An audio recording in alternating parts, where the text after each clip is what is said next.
Jake Morrison wiped the sweat from his forehead as he stared at the scanner display in his small salvage ship. The numbers made no sense. His equipment was picking up energy readings from a sector that should have been completely dead. He had been working the asteroid belt for 12 years now, and knew every rock formation between Mars and Jupiter. Nothing out here should be giving off power signatures like this. The Lucky Strike drifted slowly through the debris field while Jake checked his instruments again. The ship was old but reliable, cobbled together from parts he had salvaged over the years. Most people thought he was crazy for working alone in the outer belt, but Jake preferred it that way. No crew meant no one to split profits with, and no one to argue with when he wanted to investigate something unusual.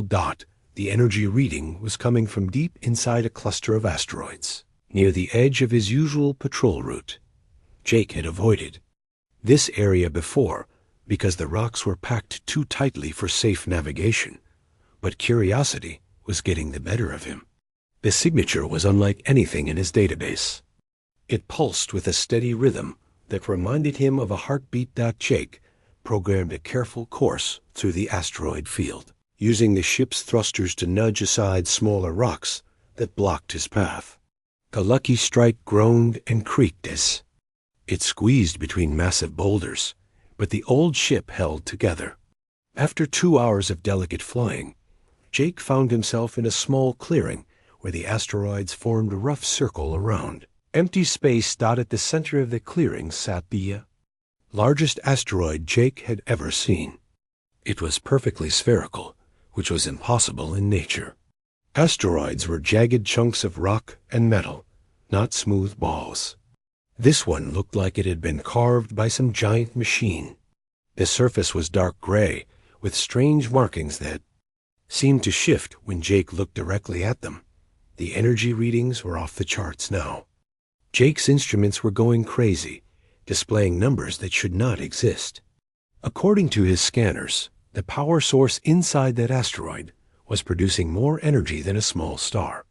Jake knew that was impossible, but the numbers did not lie. He flew the Lucky Strike in a slow circle around the mysterious asteroid, looking for any sign of what might be inside.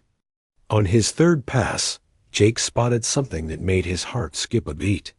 There was a crack in the asteroid's surface, and through that crack, he could see metal. Jake brought his ship closer to investigate.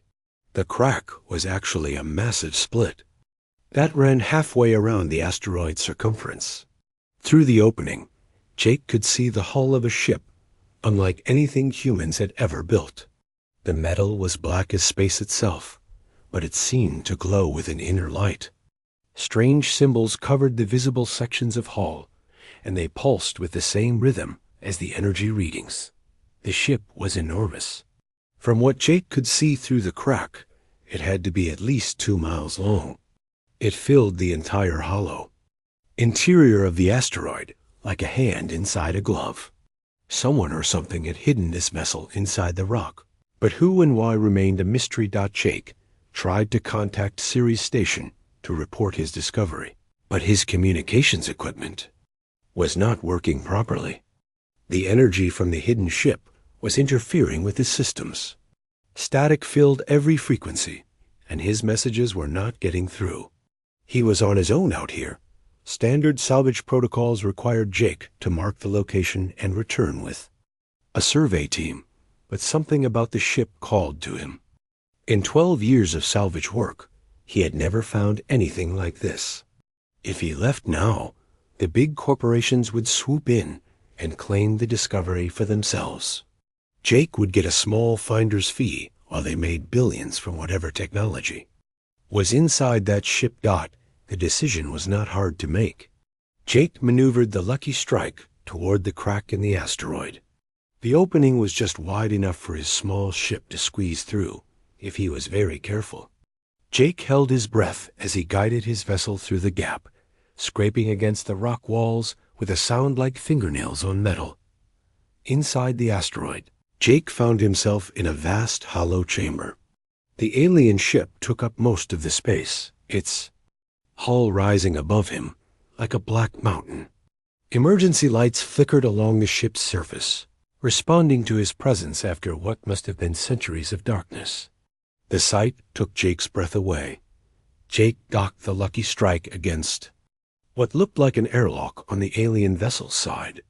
His hands shook as he performed the connection sequence. The alien ship's systems seemed to recognize his intentions because the airlock opened with a soft hiss of equalizing pressure. Jake's scanner showed that the atmosphere inside was perfectly safe for humans to breathe. Jake put on his emergency suit anyway and stepped through the airlock into the alien ship. The corridor beyond was dimly lit by strips of blue light that ran along the walls. The architecture was strange but beautiful, with curved surfaces that flowed like water frozen in time. Everything was sized for beings roughly the same height. As humans, which Jake found both reassuring and unsettling. As Jake walked deeper into the ship, more lights activated in response to his movement. The corridors were clean and dust-free, as if the ship had been waiting for someone to arrive. Jake's footsteps echoed in the silence, the only sound in a vessel that had been dead for unknown ages. The ship seemed to go on forever. Jake passed rooms filled with equipment he could not identify, and corridors that branched off in directions that hurt his head to think about. The geometry of the ship was wrong somehow, as if it existed in more dimensions than his brain could process. Despite this, Jake felt drawn forward by an invisible force that seemed to tug at his very soul. After what felt like hours of walking, Jake found himself standing before a massive door at what he assumed was the ship's center. The door was covered in the same shifting symbols he had seen on the hull, but these were glowing brighter now. As Jake approached, the symbols began to pulse faster, matching the rhythm of his heartbeat. The door opened without any input from Jake, revealing a chamber that defied description. At the center of the room stood a crystalline structure that pulsed with soft blue light. The walls were covered with displays showing star charts and symbols that seemed to move with a life of their own. Jake stepped into the chamber and felt the weight of ages pressing down on him. Something ancient and powerful was awakening, and Jake Morrison was about to become the first human to make contact with it. Jake stood frozen in the chamber as the crystalline structure at its center began to pulse brighter. The blue light grew stronger with each beat, casting dancing shadows across the curved walls. The displays around him flickered to life, showing images that made his head spin. Star maps covered every surface, but these were not charts of space as Jake knew it. The constellations were wrong, showing patterns that existed millions of years before humans ever looked up at the night sky. Sound filled the chamber that was not quite music and not quite speech. It seemed to come from everywhere at once, vibrating through the floor and into Jake's bones. The sound grew clearer as seconds passed, slowly forming into something his mind could understand. Words began to emerge from the alien harmony, spoken in a voice that was neither male nor female, but somehow both. "Welcome, young one," the voice said, each word perfectly clear despite the impossible way it reached Jake's ears. "I am keeper, guardian of this vessel, and servant of those who came before. You have traveled far to reach this place, though perhaps not as far as you believe." Jake tried to speak, but found his voice had abandoned him. His throat felt dry as sand, and his legs trembled beneath him. The chamber around him seemed to shift and flow, walls bending in ways that should not be possible. Yet despite the strangeness of it all, Jake felt no fear. There was something in the voice that calmed his racing heart.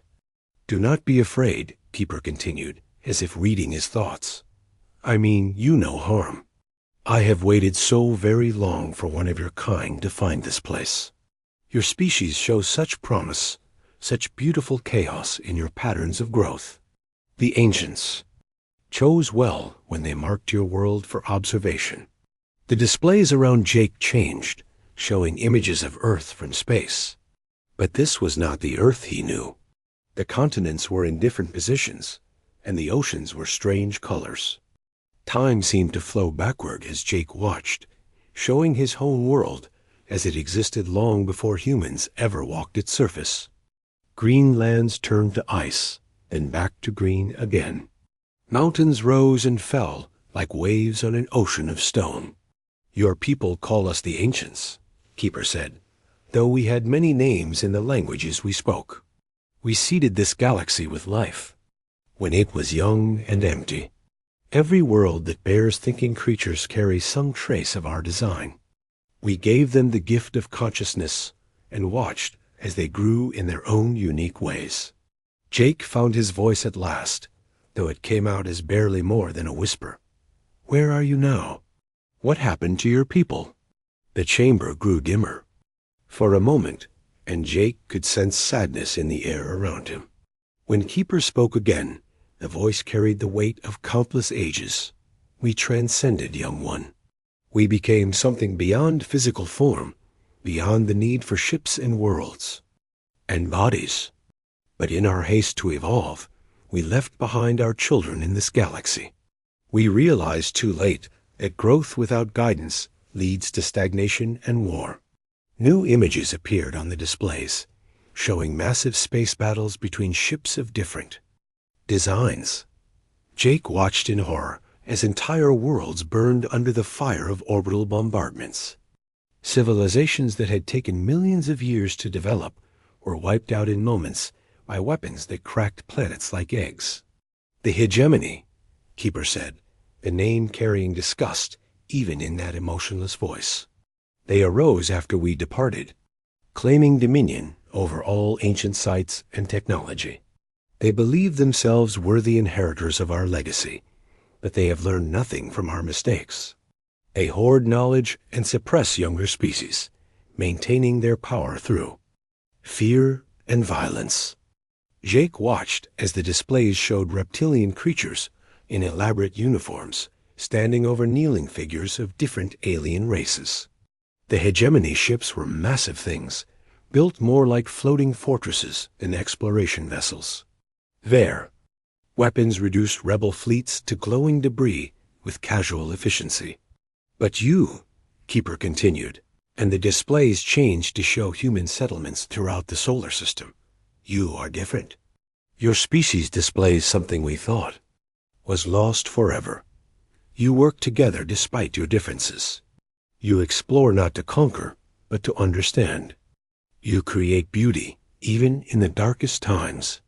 This is why we chose to reveal ourselves to you now."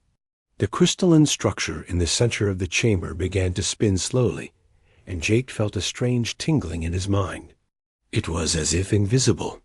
Fingers were gently probing his thoughts, reading his memories and emotions. The sensation should have been terrifying, but instead Jake felt a deep sense of connection forming between himself and the ancient intelligence. "I am scanning your neural patterns," Keeper explained, "creating a link between your mind and this ship's systems. Do not resist. The process will allow you to access our knowledge and control our technology, but it will also change you in ways you cannot yet understand." Jake wanted to pull away, to run back to his ship and flee this place, but something held him in place. Perhaps it was curiosity, or perhaps it was the growing realization that he was part of something far bigger than himself. The tingling in his head grew stronger, and suddenly Jake could see the chamber in a completely different way. The walls were alive with information flowing in streams of light. He could read the alien symbols as easily as his own language. The star charts made perfect sense now, showing not just the positions of worlds, but their histories and the civilizations that called them home. Jake gasped as knowledge flooded into his mind, centuries of scientific advancement downloading directly into his brain. "The connection is complete," Keeper said, and Jake realized he could hear the voice both with his ears and directly in his thoughts. "You now carry within you the genetic and cultural records of 1,000 extinct civilizations. You know the locations of every ancient installation in this galaxy. You understand technologies that could advance your species by millennia overnight. Jake staggered under the weight of the information filling his head. He saw the rise and fall of empires, the birth and death of stars, the slow dance of evolution across countless worlds. It was too much for one mind to hold, yet somehow he contained it all without breaking. But knowledge comes with responsibility, Keeper warned. Others will seek to take what you have found. The hegemony has ways of detecting when ancient technology becomes active.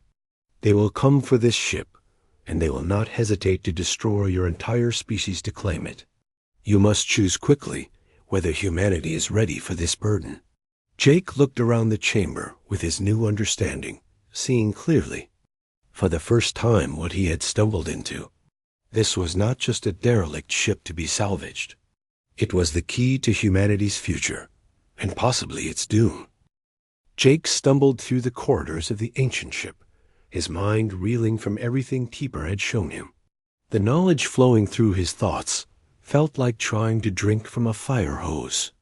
Every step brought new understanding of technologies that should not exist, weapons that could shatter moons, and the terrible history of galactic war that had shaped the cosmos for millions of years. He needed to get back to Ceres Station and warn someone about what was coming. The hegemony would not ignore the activation of ancient technology. According to the information now burned into his brain, they had detection networks spread across the galaxy, specifically designed to locate sites like this one. Jake had maybe hours before enemy ships would arrive to investigate. When Jake reached his ship, he found his communications array had completely failed. The energy from the ancient vessel was interfering with every electronic system on the Lucky Strike. Static filled his screens, and his navigation computer was displaying coordinates for star systems that did not exist on any human chart. Jake cursed under his breath as he tried to repair the damage, but nothing he did seemed to help. "I can assist with your vessel's systems." Keeper's voice spoke directly into Jake's mind through their neural link. "However, any modifications I make will be detectable by hegemony sensors. They will know immediately that you have accessed ancient technology." Jake paused in his repairs, considering the options. He could try to fix his ship with human tools and hope to reach Ceres Station before the enemy arrived. Or he could accept Keeper's help and guarantee that hostile aliens would track him directly to human space. Neither choice seemed particularly good. Before Jake could decide, his proximity alarms began screaming. Something large was approaching through the asteroid field, moving faster than any human ship could travel. Jake's scanners were still malfunctioning, but he could see running lights in the distance, growing brighter by the second. Whatever was coming, it was not friendly. "Hegemony scout ships," Keeper announced, the ancient intelligence somehow able to see through sensors Jake could not access. 3 vessels of the Raptor class, armed with plasma cannons and fusion torpedoes. They will reach this position in approximately 4 minutes. Jake's blood turned to ice. He had never seen an alien ship before, but the knowledge Keeper had given him included detailed information about hegemony military technology. Raptor-class scouts were fast attack vessels designed to eliminate threats before they could escape. The Lucky Strike would not survive even one shot from their weapons. "We need to run," Jake said, firing up his ship's engines. The old fusion drive sputtered to life, but it would take precious minutes to reach full power. Minutes Jake did not have. "Running will not save you," Keeper replied.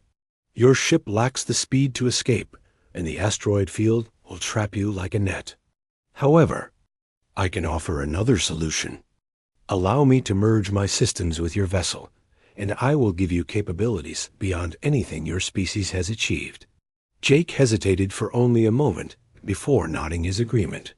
He felt the ancient ship's power flowing into the Lucky Strike, transforming his small salvage vessel in ways that defied physics. The hull strengthened.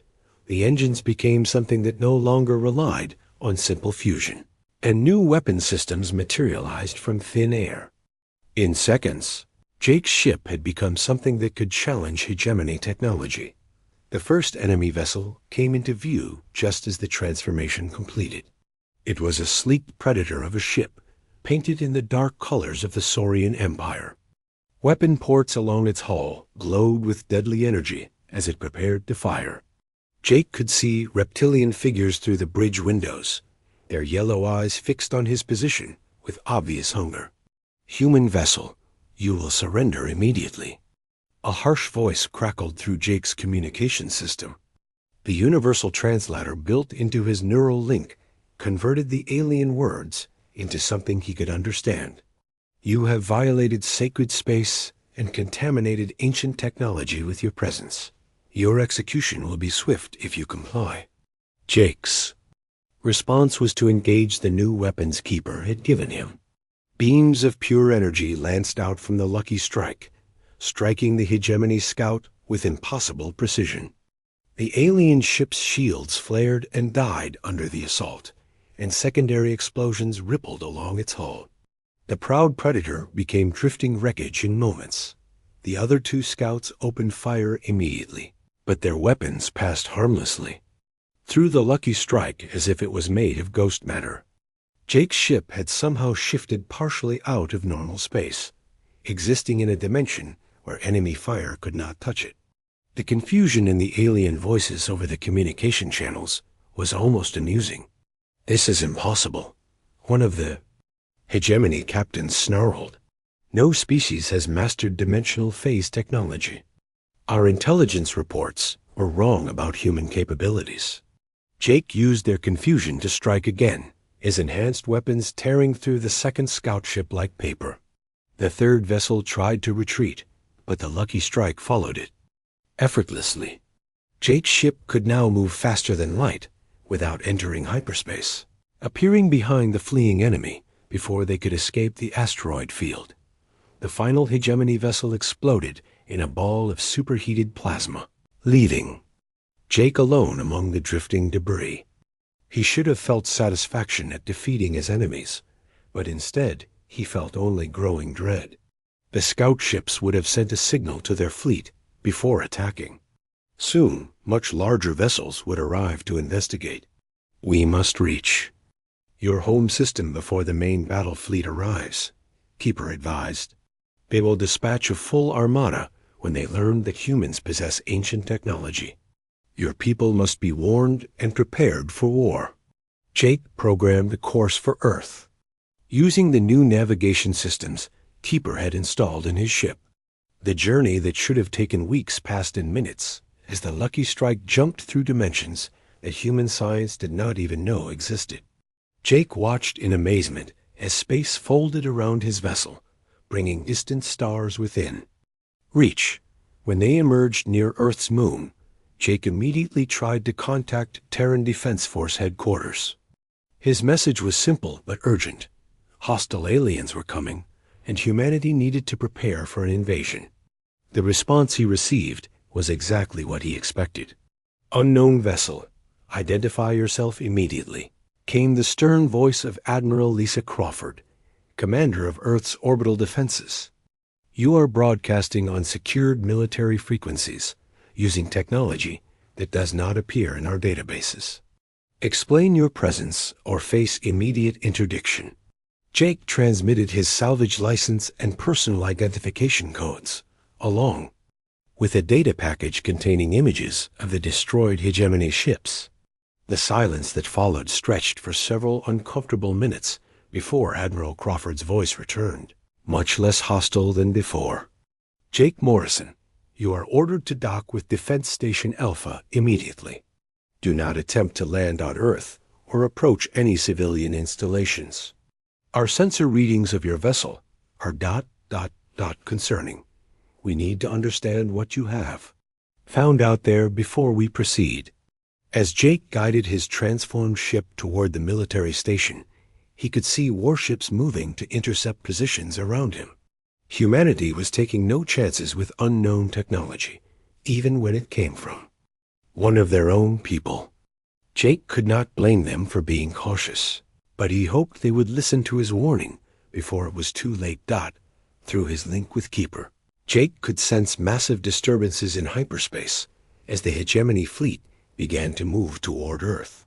The enemy was coming, and they brought with them the power to wipe out human civilization completely. The only question now was whether his own species would trust him enough to accept the help he was offering. Jake sat in the briefing room aboard Defense Station Alpha, facing a panel of Earth's most senior military officers and government officials. Admiral Crawford studied the data he had provided, while President Marcus Webb listened to Jake's account. With growing alarm, Dr. Rachel Kim, Earth's leading expert on alien archaeology, examined images of the ancient ship with barely contained excitement. "You're telling us that hostile aliens are on their way to Earth right now," President Webb said, his voice tight with stress. "And our only defense is technology we don't understand, provided by a civilization that vanished millions of years ago." Jake nodded, feeling the weight of Keeper's knowledge pressing against his thoughts. Through the neural link, he could sense the ancient intelligence analyzing every person in the room, measuring their potential and their fears. The hegemony considers humanity a threat now that we've accessed ancient technology. They won't negotiate or offer terms. They'll come here to destroy us and claim the ship for themselves. Commander Tony Rodriguez of the TDF's newest vessel, the Defiant, leaned forward in his chair. "What kind of numbers are we looking at? How many ships are they bringing?" The answer came not from Jake, but directly from Keeper, speaking through his voice in a way that made everyone in the room uncomfortable. "The Saurian battle fleet consists of 237 vessels, including 15 dreadnoughts capable of cracking planetary surfaces. They will arrive in your system within 18 hours.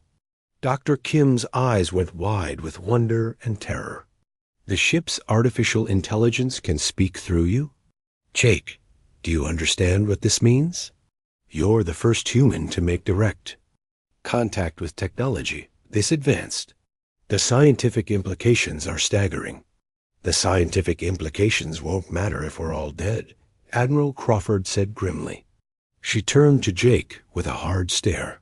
"Can this ancient technology help us fight them? You destroyed 3 of their scout ships, but a full fleet is something else entirely." Jake felt Keeper's presence surge in his mind, bringing with it knowledge of weapons and defenses that could reshape the very fabric of space. "The ancient ship contains manufacturing systems that could upgrade our entire fleet overnight. But using that technology will change us in ways we might not be ready for." President Webb stood up and walked to the viewport, staring out at the blue marble of Earth hanging in space. "What kind of changes are we talking about?" "The technology requires a biological interface," Jake explained, touching the side of his head where he could feel the neural implant Keeper had installed. "Anyone who uses ancient systems directly will be enhanced, made stronger and smarter than baseline humans. But the process is irreversible. We would become something new." The room fell silent as the implications sank in. They were being asked to choose between extinction and evolution, with no guarantee that the enhanced humans would still be human at all. Dr. Kim was the first to speak, her scientific curiosity overcoming her caution. "I volunteer," she said firmly. "If we're going to understand this technology well enough to use it, we need people who can interface with it directly. The risk is worth taking if it means saving our species." Commander Rodriguez nodded his agreement. "My crew and I are willing to undergo the enhancement process. The Defiant is our most advanced ship, and if we can integrate ancient technology with our systems, we might be able to level the playing field." Within hours, the ancient ship had been moved to a secure facility on the far side of the moon. Teams of volunteers from across Earth's military and scientific communities arrived to undergo the enhancement process. Jake watched as his fellow humans entered the transformation chambers Keeper had constructed, their bodies and minds being rewritten by technology beyond their comprehension. Dr. Kim emerged from her enhancement with eyes that seemed to glow with inner light. Her movements were graceful beyond human capability, and when she spoke, her voice carried harmonics that resonated in ways normal speech could not.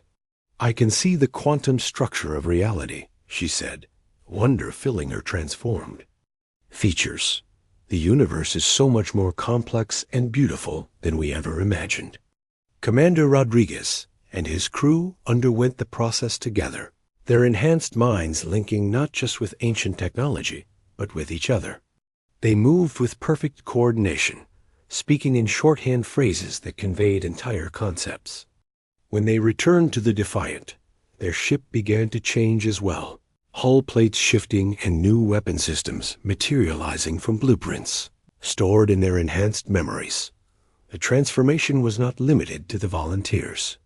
Jake could feel Peeper's influence spreading through human computer networks, quietly upgrading Earth's defenses with technology the hegemony had never encountered. Orbital platforms designed to stop asteroids suddenly sprouted weapons that could punch through enemy shields. Communication arrays that once reached barely beyond the solar system now connected to a galaxy-spanning network of ancient monitoring stations docked as the hours passed. More humans volunteered for enhancement despite the risks. They came from every nation and walk of life, united by the understanding that their species faced extinction without this chance to evolve. The enhanced humans began working together in ways that transcended their original backgrounds, their linked minds solving problems that would have taken normal humans years to address. Jake found himself at the center of it all, his original connection to Keeper, making him a conduit between the ancient intelligence and the growing network of enhanced humans. Through their shared consciousness, he could feel humanity changing at a fundamental level. They were becoming something new, something that might be capable of standing against the hegemony's ancient tyranny.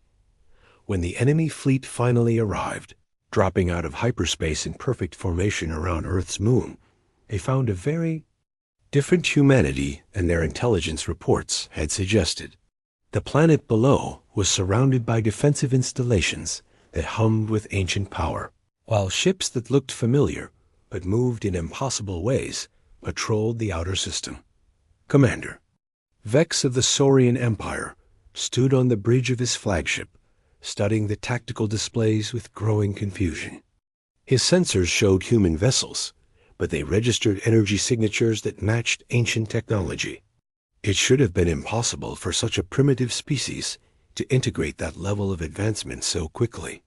"Open communications with the human leadership," Vex ordered, his reptilian features twisted with contempt. "Perhaps they can be made to see reason before we are forced to destroy them." The response came not from Earth's government, but from the enhanced humans themselves, speaking with one voice through their shared consciousness. Jake felt himself becoming part of that unified response, his individual identity merging temporarily with the collective will of evolved humanity. "We are no longer the species you came here to eliminate," the enhanced humans said, their words carried by technology that made space itself vibrate with meaning. "We have accepted the responsibility. That comes with ancient knowledge. We offer you the same choice we faced: evolve or face the consequences of your stagnation." Commander Vex's laugh was a harsh sound that echoed through his ship's communication system. "You think your stolen technology makes you our equals? We have ruled this galaxy for 10,000 years. We have crushed species far more advanced than Nice. Your pitiful civilization." The response was immediate and devastating.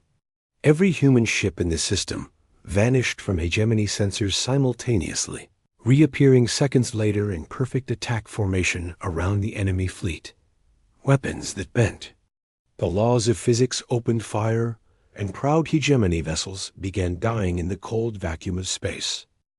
The battle above Earth raged for 3 hours, but it was unlike any conflict the galaxy had ever seen. The hegemony fleet, accustomed to overwhelming primitive species with superior numbers and firepower, found themselves facing an enemy that defied every tactical doctrine they had developed over 10,000 years of conquest. Jake watched the fight through his enhanced consciousness, feeling every move his fellow humans made as if it were his own. The upgraded human ships moved through space like dancers, phasing in and out of dimensions a hegemony could not even detect. When enemy dreadnoughts fired their planet-killing weapons, the beams passed harmlessly through human vessels that existed partially outside normal reality. Commander Vex grew increasingly desperate as his fleet was systematically dismantled by an enemy he could not understand. "Impossible," he snarled, watching another of his heavy cruisers disappear in a ball of exotic energy. "No species advances this quickly. Our intelligence was perfect. These humans were barely capable interplanetary travel just days ago." Dr. Kim's voice reached the Saurian commander through channels that bypassed his ship's communication systems entirely. Her enhanced mind spoke directly into his thoughts, carrying with it the full weight of ancient knowledge. "Evolution is not about time, Commander. It is about choice. Your people chose stagnation and control. We chose growth and unity. The enhanced humans did not fight with hatred or anger. Their linked consciousness allowed them to see the hegemony forces as individuals, rather than faceless enemies." Jake could feel his companions reaching out to alien minds across the battlefield, offering the same choice humanity had been given: transform or perish. Some of the younger hegemony officers began to waver as they realized the true nature of what they faced. These humans were not wielding stolen technology like crude weapons. They had become one with ancient knowledge, evolving into something that transcended the limitations of their original biology. The temptation to join them was overwhelming.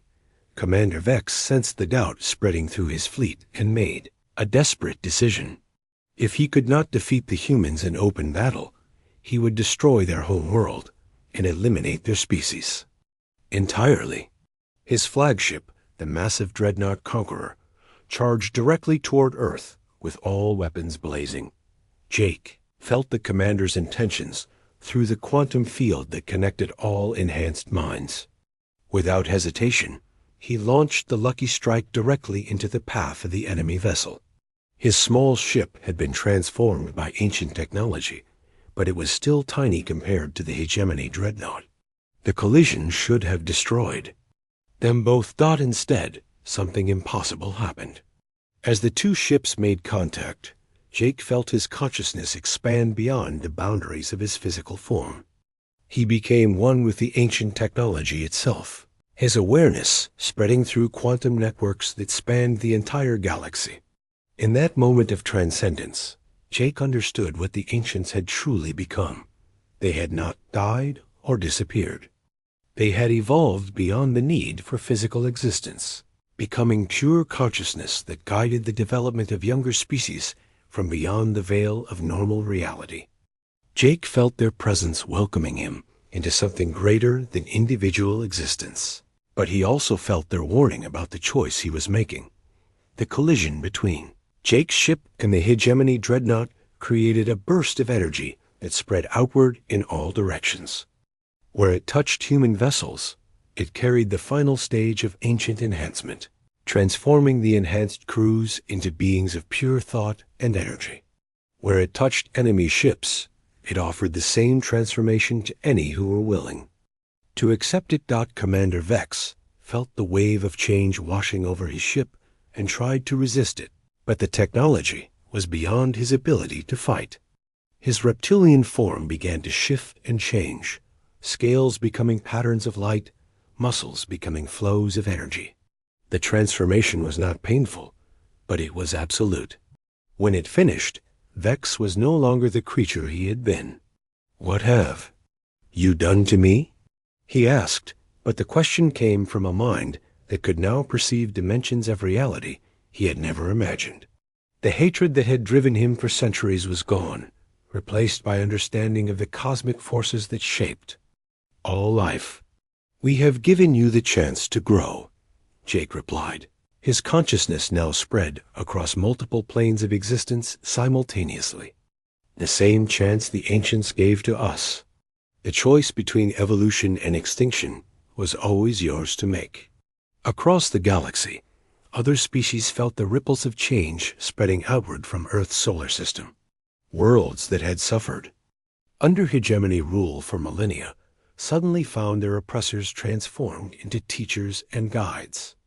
The rigid hierarchy that had controlled galactic civilization for 10,000 years began to crumble as beings evolved beyond the need for domination and control. Dr. Kim's transformed consciousness reached out to the network of ancient monitoring stations, reactivating systems that had been dormant since the original creators transcended physical existence. Knowledge flowed freely between worlds for the first time in eons, carrying with it the tools needed for rapid evolutionary advancement. Not every species chose to accept the transformation. Some hegemony worlds sealed themselves behind barriers of conventional technology, rejecting the offer of enhancement in favor of maintaining their familiar limitations. The enhanced beings respected these choices, understanding that growth could not be forced upon those who were not ready for it. Jake found himself serving as humanity's first ambassador to the transformed galaxy, his consciousness able to bridge the gap between physical and transcendent existence.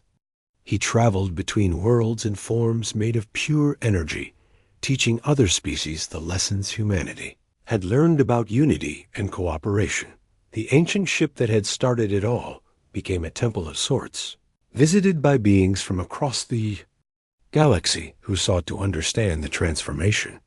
Keeper remained as its guardian, but the AI was no longer alone. It now shared its vigil with the transcended consciousness of every species that had chosen evolution over stagnation. Years passed, and the galaxy began to grow again for the first time in millions of years.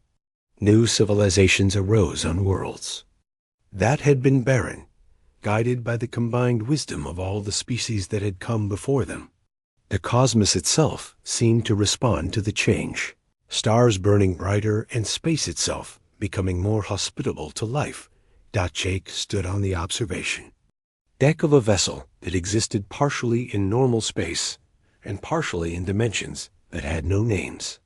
Around him, ships carrying enhanced beings from dozens of species departed for distant stars, not as conquerors, but as gardeners of civilization. Each expedition carried the tools and knowledge needed to help other species make their own choice between growth and stagnation. Through his expanded consciousness, Jake could feel Keeper's presence beside him, the ancient AI, no longer bound to a single ship but spread across the quantum networks that connected every enhanced mind in the galaxy. The galaxy has been waiting for this, Keeper said, its voice carrying harmonics of joy that resonated across multiple dimensions. Not for masters or rulers, but for gardeners who would help others grow. Your species understood something we had forgotten in our rush toward transcendence. Evolution means nothing without compassion. The transformation was far from complete. There were still worlds that chose isolation, still species that preferred the familiar comfort of limitation to the terrifying freedom of unlimited growth. But for the first time since the ancients had transcended physical existence, the galaxy was moving forward rather than simply enduring. Jake smiled as he watched the ships disappear into hyperspace, carrying hope to corners of the cosmos that had forgotten what it meant to dream of something better than survival.